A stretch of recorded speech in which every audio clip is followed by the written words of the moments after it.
जय हिंद बच्चों। चलो हम आज की पढ़ाई शुरू करें। बच्चों हम सॉल्व कर रहे हैं 8th standard CBSE RTPS maths और 9th A चैप्टर पर यह हमारा 3rd लेक्चर है। आज हम सॉल्व करेंगे क्वेश्चन नंबर 12, 13, 14 एंड 15। मैंने देखो 12th क्वेश्चन यहाँ लिखा हुआ है।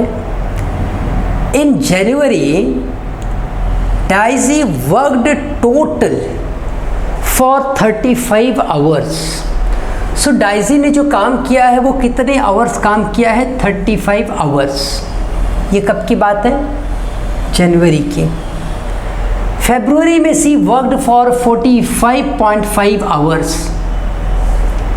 What percentage did her working hour increased in February? तो कितना उसका वर्किंग आवर बढ़ गया है?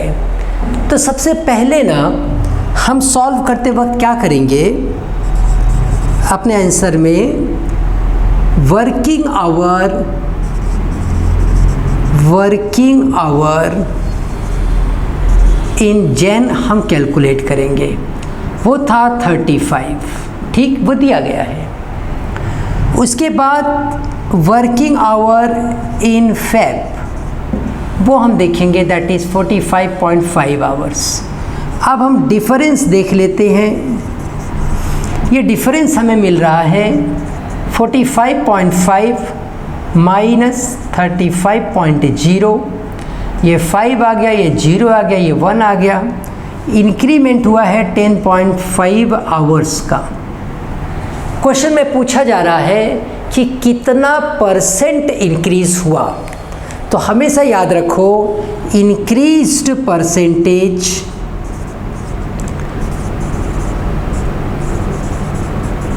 निकालते समय तुम्हें क्या करना है, पहले ओरिजिनल वैल्यू लिखनी है, फिर इंक्रीमेंट लिखना है और इसमें इंटू 100 कर देना है। तो ये बता देगा कि इतना परसेंट इंक्रीज हुआ। ओरिजिनल वैल्यू मतलब जनवरी में वो डाइजी कितने आवर काम करती थी, वो रहेगा ओरिजिनल। अब वो कितना बढ़ गया, तो हम यहाँ पे लिखते हैं 35 जो कि उसकी ओरिजिनल वैल्यू थी जनवरी मंथ की। फरवरी में उसने 45.5 आवर काम किया था और इस हिसाब से उनका इंक्रीमेंट हुआ था 10.5 आवर्स का। इंटू हम 100 कर देंगे, वही बन जाएगा परसेंटेज, ठीक। अब 5 7 जा 35 हो जाएगा, 5 2 जा 10 हो जाएगा। 105 है, ये 10.5 है, मैं उसको 105 मान सकता हूँ, डेसिमल एडजस्ट कर लेंगे। 7 से इसको डिवाइड करके देखते हैं, 7 1 जा 7, 10 में से 7 गया 3 आया।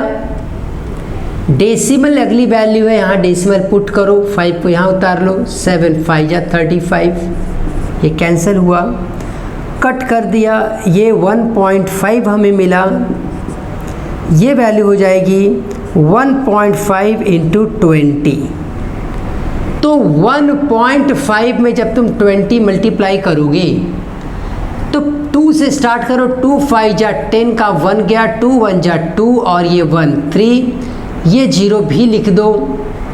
अब एक डिजिट के बाद डेसिमल है तो वो लिख लो। ध्यान से देखो कैसे मैंने मल्टीप्लाई किया। पहले खाली 2 से मल्टीप्लाई किया, जो आया वो लिखा, फिर यहाँ का 0 था वो भी यहाँ लिख दिया, ऐसे। अब एक डिजिट के बाद डेसिमल लगा दिया तो 30 आया, तो हमारा आंसर बनेगा 30%। तो कितना यहाँ इंक्रीमेंट हुआ है? 30% का इंक्रीमेंट हुआ है, ठीक है। तो डाइजी ने अपने वर्किंग आवर्स में इतना इंक्रीमेंट किया है ना। होता है कभी कभी एग्ज़ाम वगैरह आते हैं, आप भी अपना वर्किंग आवर बढ़ा देते हो, वैसा ही। अब चलो हम अपने अगले क्वेश्चन की तरफ आगे बढ़े, that is question number 13। 12th question हमने सॉल्व किया, अब 13th क्वेश्चन की बात करेंगे। The cost of a train ticket from New Delhi to Haridwar has risen by 15% and becomes this much, ये कहा जा रहा है। तो ट्रेन का जो टिकट है वो न्यू दिल्ली से हरिद्वार जाने के लिए कितना परसेंट बढ़ गया? 15%, and it becomes ₹750। What was the original ticket price? जो ओरिजिनल टिकट प्राइस है वो क्या है? तो देखो हम यहाँ पे देख रहे हैं कि पहला न्यू दिल्ली से, सो हम लिखते हैं कि लेट सॉल्यूशन में, ये 13th क्वेश्चन है, let original ticket price be X rupees. ठीक, अब 15% इंक्रीज कितना किया गया है? 15%। किस चीज़ में? जो उनकी ओरिजिनल प्राइस रही होगी उसका 15% बढ़ा दिया।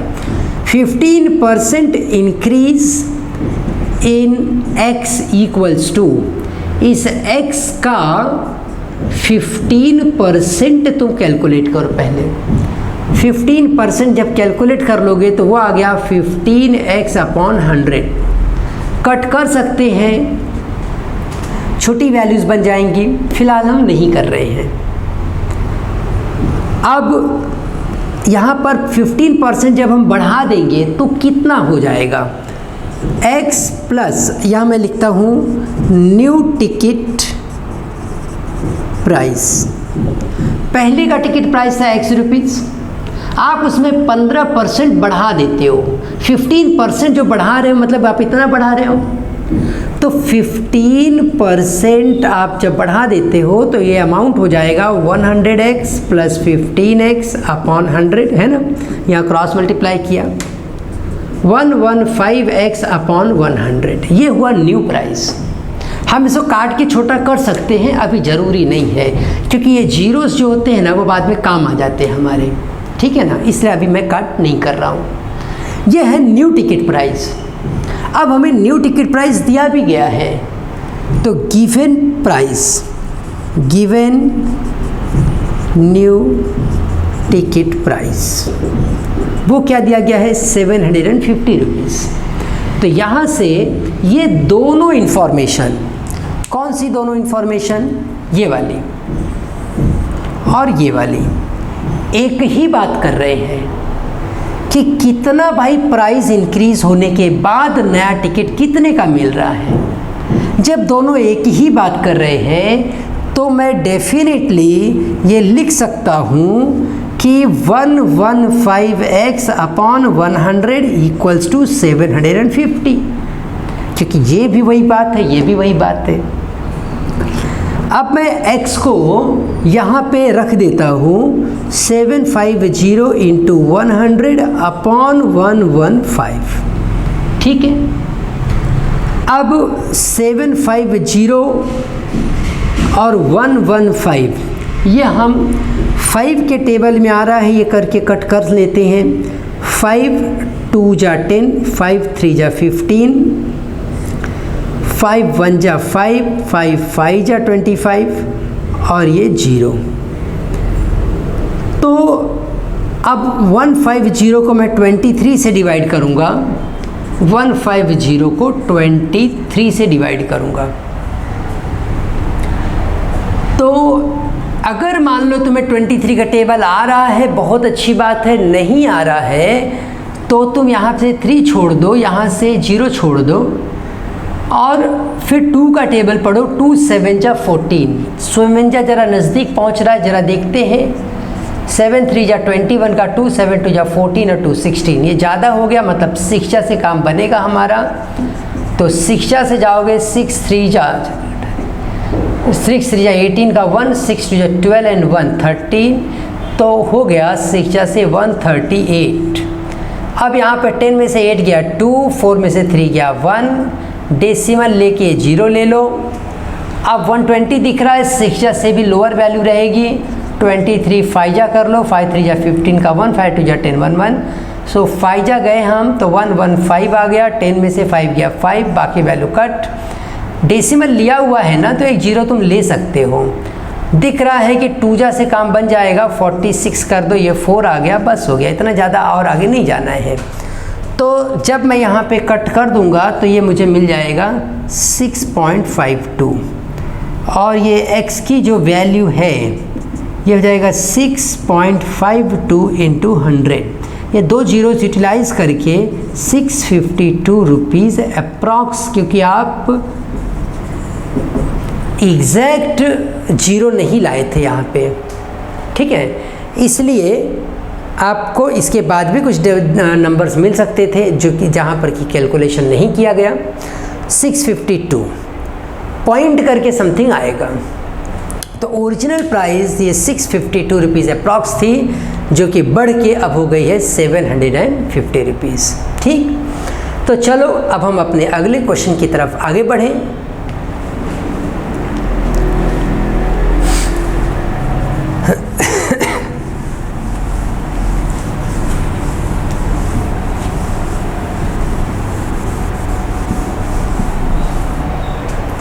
देखो यहाँ पर ना, अब ये हमारे पास है हमारा 14th क्वेश्चन, जो कह रहा है कि alloy consist of 14 parts of copper, 8 parts of zinc, 5 parts of the निकल।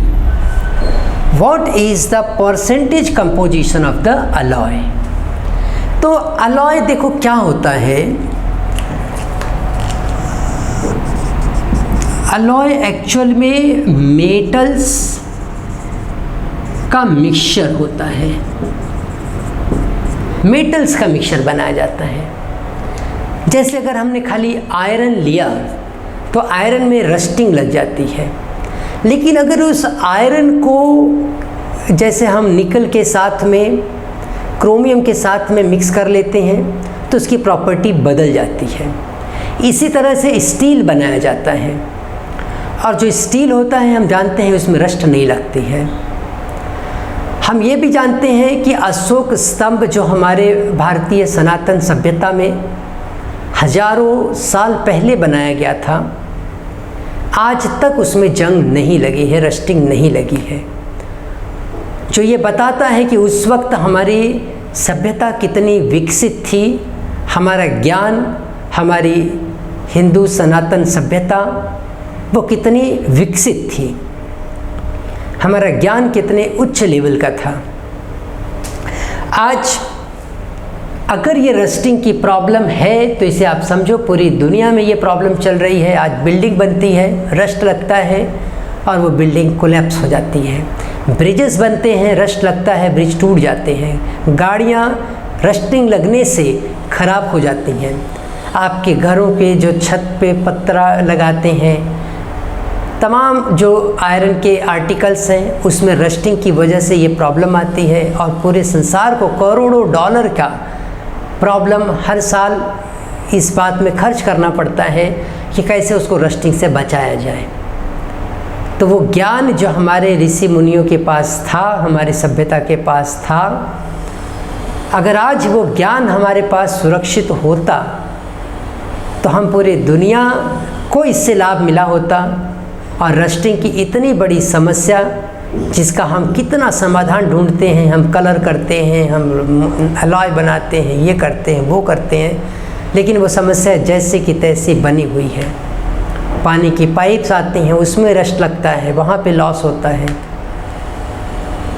तो वो सभ्यता जो हमारी थी वो पूरे संसार की धरोहर थी।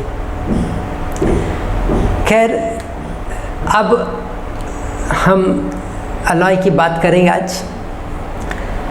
ये जो मिक्सचर है, alloy consist of the 14 parts of the copper. इसमें कॉपर का कितना पार्ट है 14, जिंक का कितना पार्ट है 8, और निकल का कितना पार्ट है 5। जब हम इसे जोड़ लेते हैं तो इसका टोटल बन रहा है 27। एम आई राइट? अब ये 27 पार्ट है, तो हम कैलकुलेट करेंगे परसेंटेज ऑफ कॉपर। तो हमेशा याद रखो टोटल देन कॉपर की वैल्यू कितनी है इंटू 100, यही करना है पूरे सब के लिए एक ही फॉर्मूला। कॉपर के लिए कॉपर यूज़ करना, जिंक के लिए जिंक और निकल के लिए निकल। तो मैं यहाँ पे कॉपर मेरे पास 14 है, ये टोटल वैल्यू थी 27 इंटू 100, तो 7 2 जा 14, देखिए 27 नहीं जाएगा, 14 से भी नहीं जाएगा, तो हम क्या करते हैं, एक काम करते हैं, इस 100 को ही 27 से डिवाइड कर लेते हैं, तो वो सब जगह काम में आ जाएगा। 27 अगर 3 जा मैं चलूँ, 27 3 जा, क्या तुम्हें दिख रहा है यहाँ पे? यस, ये वैल्यू, हाँ, 3 7 जा 21 का 2, 3 2 जा 6 81 हो जाएगा। और 20 अगर मैं 27 4 जा करूँ तो 4 7 जा 28 का 2, 4 2 जा 8, 108 ज़्यादा हो जाएगा, है ना। तो 3 जा से ही चलते हैं, 81, ये 19 हुआ। डेसिमल लेके 0 ले लो, 190, देखो 9 जा से एक बार मैं कोशिश करता हूँ, 9 7 जा 63, ये ज़्यादा हो जाएगा, 9 2 जा 18 बहुत ज़्यादा हो रहा है। तो हम क्या करते हैं, 8 जा 7 8 जा 56, 5, ये भी ज़्यादा हो रहा है, 7 जा से चलते हैं, 7 7 जा 49, 189, ये 7 जा पे गए हम, 1 आ गया, तो ठीक है, इतने पे छोड़ दो। 3.7 ये कट किया, 3.7 आया। अब 3.7 इंटू 14 कर दो, यहाँ पे जैसे ही हम 14 7 जा 98, 14 3 जा 42, 42 एंड 8 50, 51.8, तो ये आ गया 51.8%। उसी तरीके से परसेंटेज ऑफ जिंक हमें कैलकुलेट करना है, 8/27 इंटू 100, ये कट करके 3.7 ही आएगा। 3.7 में जब हम 8 से मल्टीप्लाई करेंगे, 7 8 जा 56, 8 3 जा 24, 29, ये हो गया 29.6। परसेंटेज ऑफ निकल ये आ जाएगा 5/27 इंटू 100, कट करो 3.7, 3.7 इंटू 5,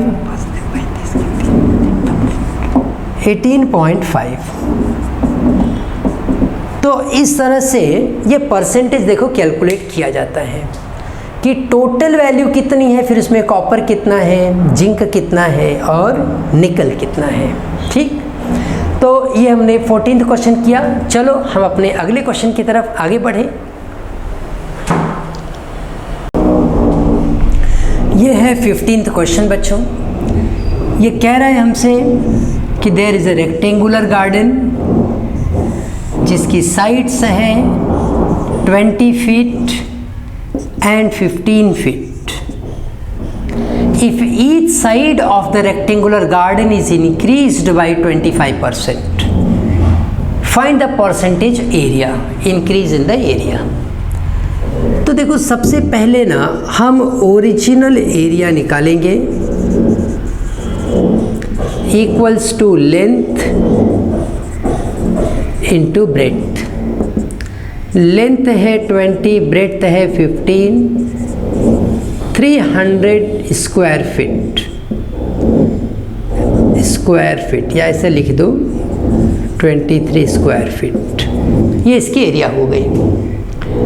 अब हम ये लिखते हैं कि ऑन 25% इंक्रीज, आप क्या कर रहे हो, इंक्रीज कर रहे हो लेंथ को भी ब्रेड्थ को भी।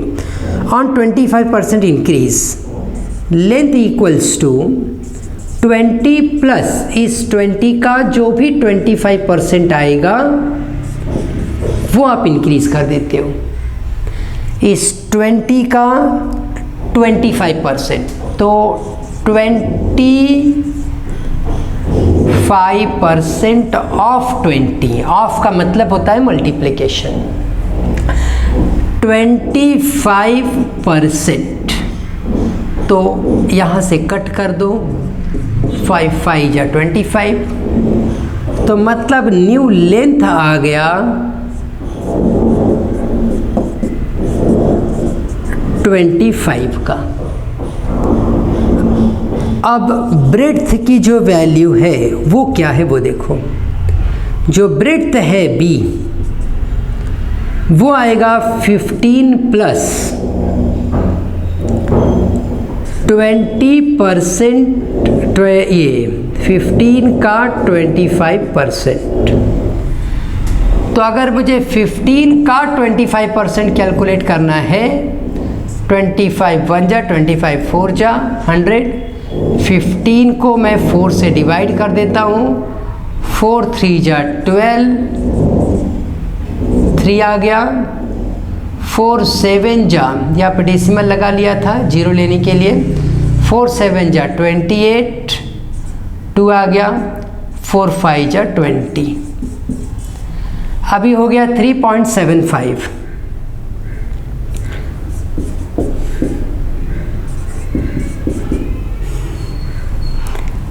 तो ब्रेड्थ की वैल्यू हो गई 18.75। न्यू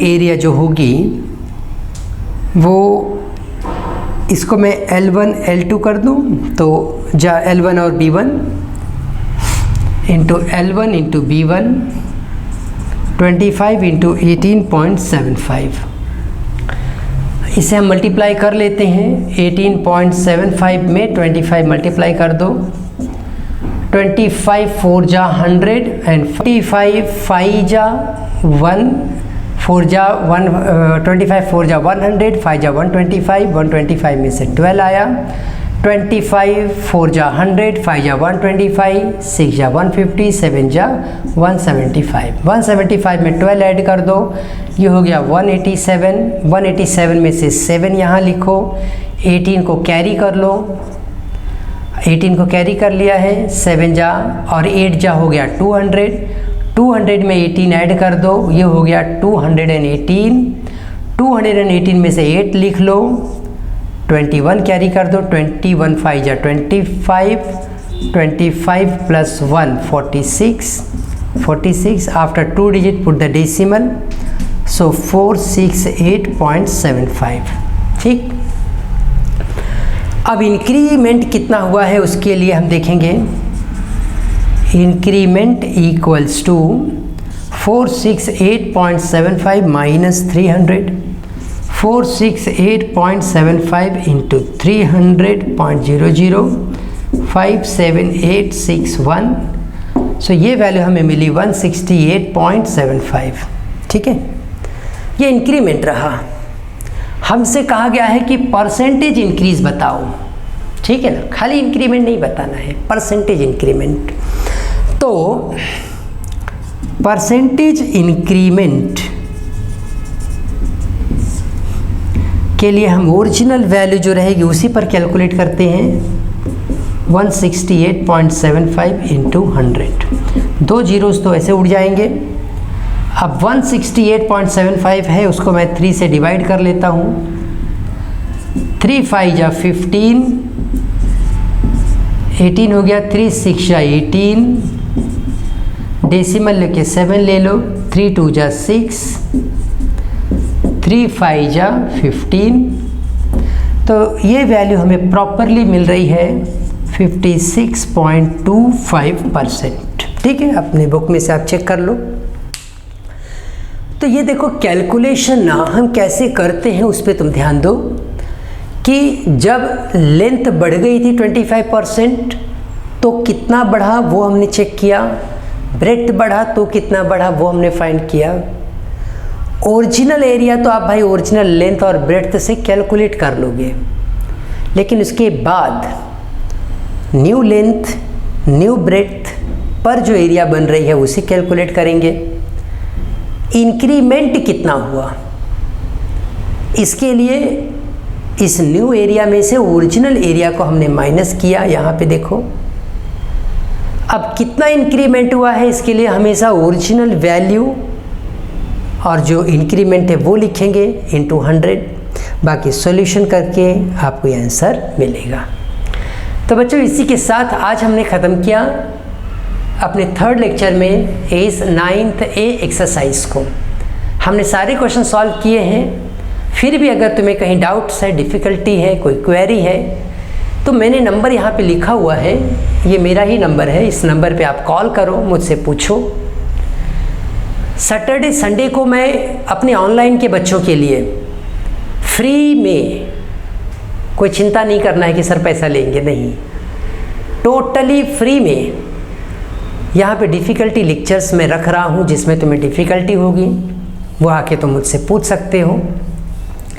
ये रामसेठ ठाकुर सेक्टर 19 के जस्ट पीछे के प्रथमेश अपार्टमेंट में है। तो मुझे कॉल कर लो, पहले टाइम ले लो, तुम्हारी जो भी छोटी बड़ी जो भी डिफ़िकल्टी हो वो तुम ले आओ, मैं वो डिफ़िकल्टीज़ तुम्हारी सॉल्व करूँगा। ठीक है, तो खूब मेहनत से पढ़ो। आओ हम एक साथ कहें, भारत माता की जय।